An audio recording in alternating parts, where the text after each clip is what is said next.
नमस्कार, मैं आपके साथ तनीषा और आप देख रहे हैं हमारा चैनल बिस्तर। 22 सितंबर साल 2025 को जीएसटी 2.0 रिफॉर्म हुआ, जिसके बाद कई सारे लोगों को राहत मिली। अगर आप भी उनमें से एक हैं जो गाड़ी खरीदना चाहते हैं और गाड़ी सबसे चर्चित रही इस मामले में। अगर आप भी गाड़ी खरीदना चाहते हैं, छोटी गाड़ी खरीदना चाहते हैं, लेकिन ये समझ नहीं आ रहा है कि कैसे खरीदें, कितने में खरीदें, कितनी ईएमआई उस पर होनी चाहिए, कैसे उसको लेना चाहिए, तो इन सभी के सवाल आपको आज की हमारी वीडियो में मिलने वाले हैं। तो हमारे साथ अंत तक जरूर बने रहिएगा और इन सब सवालों के जवाब आपको मिलने वाले हैं हमारे senior colleague Brijesh Upadhyay sir से, जो न्यूज तक वेबसाइट को लीड करते हैं और पर्सनल फाइनेंस की बहुत सारी खबरें आपके लिए लेकर आते हैं। अगर आपने अभी तक नहीं देखी हैं तो आपको डिस्क्रिप्शन में लिंक भी मिल जाएगा। तो चलिए शुरू करते हैं। उन सभी कार लवर्स को हम स्वागत करते हैं आज, कि जिनको भी गाड़ी खरीदनी है लेकिन बजट का हिसाब किताब समझ नहीं आ रहा। सबसे पहला मेरा सवाल यही रहेगा कि अगर किसी की सैलरी कितनी सैलरी पर उसको कौन सी गाड़ी लेनी चाहिए, ये एक सबसे पहला सवाल होता है किसी भी इंसान का, तो उसको जरा बताइए। जी, तनीषा जी सबसे पहला दिमाग में ये बात आती है, कोई कहता है सजेशन लोग देते हैं कि ये वाली ले लो, वो ले लो, ये अच्छी है, ये मजबूत है, ये टिकाऊ है और ये माइलेज ज़्यादा देती है, इसमें स्पेस बहुत अच्छा है, ये ग्राउंड क्लियरेंस अच्छा है इसमें। लेकिन सवाल जो मेन सवाल है कि बजट क्या होना चाहिए, वो सैलरी के हिसाब से ही जज होता है। मान लीजिए कि एक रूल है, 50% का रूल है। मान लीजिए किसी की सैलरी 90,000 रुपये महीने की है, यानी कि 10,80,000 रुपये सालाना के आसपास हुई उसकी सैलरी, तो उसे 5,40,000 या 6 लाख तक की कार लेनी चाहिए। अगर उससे ज़्यादा के बजट में वो जाते हैं तो मंथली वो परेशान हो जाएँगे। मंथली जो उनका बाकी का बजट है, बाकी के खर्चे हैं, कहीं न कहीं उनको कॉम्प्रोमाइज़ करना पड़ सकता है, जो कि सुकून भरा नहीं होगा। कार लेने का मतलब होता है कि आप कार में घूमिए, फैमिली के साथ खुश रहिए, एन्जॉय करिए अपनी लाइफ़ को, ना कि कार को देखिए और परेशान होइए कि मैंने ये बला क्यों ले ली। मतलब गाड़ी को बला की तरह नहीं देखना चाहिए। जी। तो सर, ये तो गाड़ी की बात थी कि कोई गाड़ी लेता है तो उसको अपनी सैलरी के हिसाब से ही आगे कदम बढ़ाने चाहिए। लेकिन सर, अगर किसी ने अपनी सैलरी भी सोच ली है, गाड़ी भी सोच ली है, तो डाउन पेमेंट का भी आप बताइए सर, कि डाउन पेमेंट कितना लेना चाहिए किसी भी गाड़ी के लिए? क्या एक सही डाउन पेमेंट होता है? राइट। डाउन पेमेंट के लिए एक रूल है 24-10। 20% आप डाउन पेमेंट करिए अपनी सैलरी का, मतलब 20% डाउन पेमेंट का रख लीजिए। 4 जो होता है वो आपके लिए कितने साल का ईएमआई आप बनाना चाहते हैं। 4 को आइडियल माना गया, उससे ज़्यादा ईएमआई रखना, उससे कम ईएमआई रखना। कहीं न कहीं जो फाइनेंस के जानकार हैं वो ये मानते हैं कि वो आपके लिए कहीं न कहीं नुकसानदायक होता है। तो 4 को आइडियल माना गया कि 4 साल मैक्सिमम ईएमआई रख लीजिए। और 10% रखिए आप अपने फ्यूल और अपने कार के मेंटेनेंस के खर्चे को लेकर। चलिए इसको कैलकुलेट करके देखते हैं। मान लीजिए कि हमने जो है 90,000 रुपये सैलरी वाली जो जो एग्ज़ाम्पल बताया कि एक मान लीजिए रघु नाम रख लीजिए, रघु की सैलरी 90,000 रुपये है महीने की, हुँ। यानी सालाना हो गई 10,80,000 रुपये।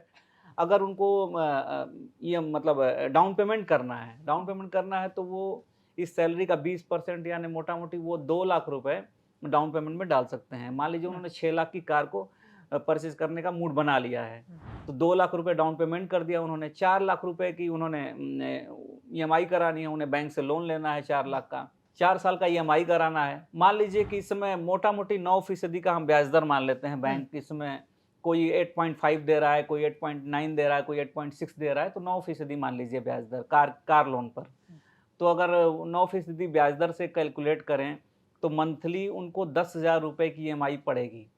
हुँ। और इसी तरीके से अगर हम 10% उनकी सैलरी का 10% निकालें, जो कि ये कार के पेट्रोल और दूसरे खर्चों पर जाएगा मेंटेनेंस पर, तो वो 9,000 रुपए के आस-पास बैठेगा। यानी कि रघु को मंथली 19,000 रुपए विद ईएमआई कार पर, 10,000 रुपए ईएमआई के और 9,000 रुपए उसके पेट्रोल और दूसरे खर्चों पर जो है खर्च करना पड़ेगा। ये उनका पर्सनल फाइनेंस होगा, उनका मंथली फाइनेंशियल एक स्ट्रक्चर होगा। सर, एक सवाल ये भी मुझे लगता है कि लोगों का आ सकता है कि अगर वो न्यू कार ले रहे हैं या फिर जो सेकंड हैंड कार ले रहे हैं, used car we can say, तो सर इन दोनों कारों में भी लोगों को कैसे अपने फाइनेंस फाइनेंस को बिठाना चाहिए, बता दीजिए? सबसे पहली बात तो ये है कि आप कोई भी कार लीजिए, चाहे न्यू कार लीजिए, चाहे यूज़्ड कार लीजिए, फाइनेंशियल सिस्टम आपका यही रहेगा। हुँ, कई बार क्या होता है कि आपका मान लीजिए बजट है 6 लाख का हुँ, और आपकी आपके 6 लाख के बजट में वो सारी फैसिलिटी कार में नहीं मिल रही है जो आपको चाहिए। तो आप सेकंड हैंड कार पे जा सकते हैं, यूज़्ड कार पे। अच्छी कंडीशन की कोई कार देख सकते हैं जो कि मान लीजिए 10 से 11 लाख के बजट की कार हो और आपको यूज्ड कार के सेक्शन में आपको 6 लाख, साढ़े 5, 6 लाख तक मिल जाती हो। तो आप ये चांस भी ले सकते हैं। ब्रिजेश सर, मेरा एक और सवाल आपसे रहने वाला है, वो ये कि गाड़ियाँ भी 3 कैटेगरीज़ में बँटी हुई हैं, एक तो पेट्रोल है, आपका डीज़ल है और एक ईवी है, इलेक्ट्रिक। तो सर मैं ये पूछना चाहूँगी कि कौन-सी गाड़ी सही रहेगी लेना? इसके लिए आपको तय करना पड़ेगा आपकी रनिंग कहाँ पे है और कितनी है। मान लीजिए आप दिल्ली एनसीआर की बात कर लीजिए, तो यहाँ पे डीज़ल गाड़ियों का जो है 10 साल का ही एज है, 15 साल का पेट्रोल गाड़ियों का एज है। अब यहाँ पर इतनी ट्रैफ़िक में आपको ट्रैफ़िक में जाना-आना होता है बहुत ज़्यादा। गाड़ी का माइलेज जो है इतना अच्छा होना चाहिए कि आपकी जेब पर असर ना पड़े ज़्यादा। मान लीजिए आपने कोई भारी गाड़ी ले ली, हैवी गाड़ी ले ली, जिसका माइलेज कम है, जिसका माइलेज 10 का, 9 का या 11 का है, तो आपकी जेब पर उसका असर पड़ने वाला है। अगर आपने सीएनजी ले ली, तो उसका असर कम पड़ेगा जेब पर, आपको गाड़ी किफ़ायती पड़ेगी। मान लीजिए कि आप पेट्रोल के बजाय सीएनजी में जाना चाहते हैं, तो सीएनजी में आपको देखना पड़ेगा कि आपकी रनिंग कितनी है, क्योंकि आप कहीं न कहीं कार पर 1 लाख रुपए, 85,000 रुपए से 1 लाख रुपए ज़्यादा खर्च करने वाले हैं सीएनजी के लिए। तो आपको ये भी देखना है, सीएनजी कितनी फ्रीक्वेंटली आपको मिल जाती है। आप ऑफ़िस जाने वाले हैं, सीएनजी की लंबी लाइन लगी हुई है, आप सीएनजी ले नहीं पाते हैं, आप मैक्सिमम पेट्रोल पे ही चलते हैं।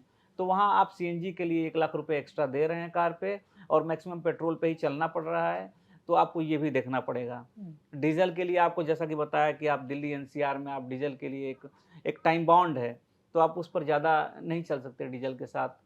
और ईवी की बात करें तो ईवी सिटी के लिए अच्छा है, लेकिन लॉन्ग ड्राइव के लिए आपको एक मन में डर पैदा हो जाएगा, रास्ते में हमें चार्जिंग स्टेशन मिलेंगे कि नहीं मिलेंगे और रास्ते में कोई दिक्कत तो नहीं हो जाएगी, क्योंकि अभी ईवी को लेकर लॉन्ग ड्राइव पर लोग यूज़ टू हैं नहीं। तो आपको ये सारे सर्कमस्टांसेस को ध्यान में रखना पड़ेगा। इसके बाद ही तय करना पड़ेगा कि आप इस तरह के फ्यूल सेगमेंट में कौन-सी गाड़ी चुनें। जी। तो यानी हर गाड़ी में कुछ अच्छाइयाँ भी हैं, लेने में उनका फ़ायदा भी है और उनके साथ कुछ ड्रॉबैक्स भी आ ही रहे हैं सर, सब जी। में ही कुछ ना कुछ है। जी, बिल्कुल। सर अब मैं आपसे ये पूछना चाहूँगी, यानी हमारी जो ऑडियंस है वो ज़रूर इस सवाल को अपने अंदर रख के बैठी होगी कि अगर किसी की बहुत सारी कुछ ऐसी गाड़ियाँ हैं सर जो लोग परचेज़ करना चाहते हैं, परचेज़ कर भी रहे हैं। तो हालाँकि उसके लिए उनकी सैलरी कितनी होनी चाहिए? राइट, मेरे पास कुछ एक डेटा है, मैं बता देता हूँ। मान लीजिए कि ये जो इसमें जो गाड़ियों का रेट लिखा हुआ है, ये एग्ज़ैक्ट नहीं है, बेस मॉडल पे रेट है और आस-पास इसके करीब हो सकता है। जब जब आप शोरूम में जाएँगे गाड़ी खरीदने तो इसके आस-पास रेट रह सकता है। मोटा-मोटी एक आइडिया बता रहा हूँ आप लोगों को। मान लीजिए कि एस्प्रेसो लेना हो मारुति सुजुकी का, तो उसके लिए आपको 8 से 9 लाख रुपए सालाना सैलरी होनी चाहिए और 75,000 रुपए यानी 75,000 रुपए आपको मंथली सैलरी होनी चाहिए, तभी आप ये गाड़ी परचेज़ करें, तो बेहतर रहेगा। वैसे तो बैंक आपको ईएमआई की सुविधा देता है, लोन की सुविधा देता है, लेकिन आपको ये चीज़ ज़रूर देखना होगा क्योंकि आपको बाकी तो खर्चे करने हैं, आपको निवेश भी करना है, बच्चों की फ़ीस भी भरनी है, आपको अन्य खर्चे हैं आपके जीवन के। तो ये सारे खर्चों को बिठाने के लिए ये एक आइडियल बजट है, एक आइडियल तरीका है आपको ये जज करने का कि हम अपनी गाड़ी का बजट कौन-सा तय करें। तो एस्प्रेसो के लिए आप जो है 75,000 रुपए मंथली सैलरी हो तो एस्प्रेसो पे जा सकते हैं। मान लीजिए बलेनो लेना हो तो आपका 1,10,000 या 1 लाख के आसपास सैलरी है तो बलेनो ले सकते हैं।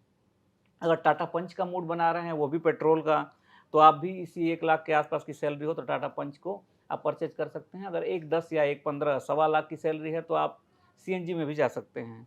ब्रेज़ा लेने का मूड हो तो ब्रेज़ा करीब 9,25,000 या 9,40,000 के आसपास बेस मॉडल बैठता है उसका। तो वो 1,50,000 की सैलरी हो आपको तो ब्रेज़ा ले सकते हैं आराम से। अल्ट्रोज पे अगर जाना हो तो वो भी 8 लाख के आसपास के बजट की बेस मॉडल की कार है। तो अल्ट्रोज पे अगर जाना हो तो आप 1,35,000 रुपए सैलरी है तो अल्ट्रोज पे जा सकते हैं। अगर आपको नेक्सॉन लेना है, अगर आप नेक्सॉन लेना चाहते हैं तो आप ये 9 लाख के आसपास बेस मॉडल पड़ता है, बाकी टॉप मॉडल आप उससे कैलकुलेट कर लीजिए। 50% का रूल है, अगर आपकी एनुअल सैलरी जितनी है उतना उसका 50% निकालिए और उस कार के बजट से कंपेयर करिए। अगर वो आस-पास बैठता है तो आपके लिए सूटेबल है। अगर हम वैसे नेक्सॉन की बात करें तो नेक्सॉन के लिए 1,50,000 रुपए के आसपास सैलरी होनी चाहिए। ग्रैंड विटारा के लिए 2 लाख रुपए मंथली का सैलरी होना चाहिए। किया सेल्टोस के लिए 2,10,000 रुपए मंथली का सैलरी होना चाहिए। स्कॉर्पियो एन के लिए करीब 3 लाख रुपए की सैलरी होनी चाहिए मंथली और थार रॉक्स के लिए आपको 2,50,000 रुपए के आसपास की अगर मंथली सैलरी हो तो आप इसको परचेज़ कर सकते हैं। तो ध्यान दीजिएगा, इस बात को भूलिएगा मत। एक रूल है 50% का जो आपके कार की बजट को आपकी सैलरी के हिसाब से बताएगा और दूसरा रूल है 24 और 10 का रूल। 20 यानी कि कितना आपको डाउन पेमेंट करना है, 4 यानी कि 4 साल की ईएमआई होनी चाहिए और 10 यानी कि आपके कार का फ्यूल और मेंटेनेंस का खर्चा। भूलिएगा मत, ये आपके बड़े काम आने वाला है। तो अगर सर ने मुझे लगता है सारे सवालों के जवाब ऑलमोस्ट दे ही दिए जो किसी भी आम जनता के मन में आएँगे गाड़ी खरीदने से पहले, कि भई आपकी सैलरी कितनी होनी चाहिए, उस सैलरी पर कितना आपको ईएमआई बिठाना चाहिए, कौन-सा फ़ॉर्मूला आपको इस्तेमाल होना चाहिए। सर ने आपको एक मैजिक फ़ॉर्मूला भी बताया, जिसके हिसाब से आप अगर गाड़ी खरीदेंगे तो ना तो आपकी जेब कटेगी और आपकी गाड़ी भी शानदार घर पर आ जाएगी। तो इसके अलावा अगर आप चाहें तो इसके बारे में गहराई से भी आप समझ सकते हैं, उसके लिए आपको लिंक डिस्क्रिप्शन में मिल जाएगा। इस पूरी कहानी का, इस पूरी डिटेल आपको पूरी लिखित में आपको मिलेगी। नीचे डिस्क्रिप्शन में ज़रूर देखिएगा, लिंक आपको मिल जाएगा। और इससे ही रिलेटेड और भी पर्सनल फाइनेंस से रिलेटेड अगर आपके मन में कोई भी डाउट है, तो सर ने स्टोरी नीचे दे ही रखी है। आप उस लिंक पे जाइए और पर्सनल फाइनेंस के सेक्टर पे जाइए और आपको बेहद भर-भर के आपको सारी कहानियाँ और खबरें आपको मिलेंगी। तो अगर आप एक गाड़ी खरीदने जा रहे थे और आपके मन में था कंफ्यूजन, तो मुझे लगता है ये वीडियो आपके बेहद काम आने वाला है। रूल्स को फॉलो करिए, अपनी शानदार गाड़ी घर लाइए। नमस्कार, जुड़े रहिए हमारे साथ। अगली वीडियो में हम जानेंगे और पर्सनल फाइनेंस से रिलेटेड खबरों के बारे में और सर हमारे साथ जुड़ते रहेंगे और आपको इन सब के बारे में बताते रहेंगे।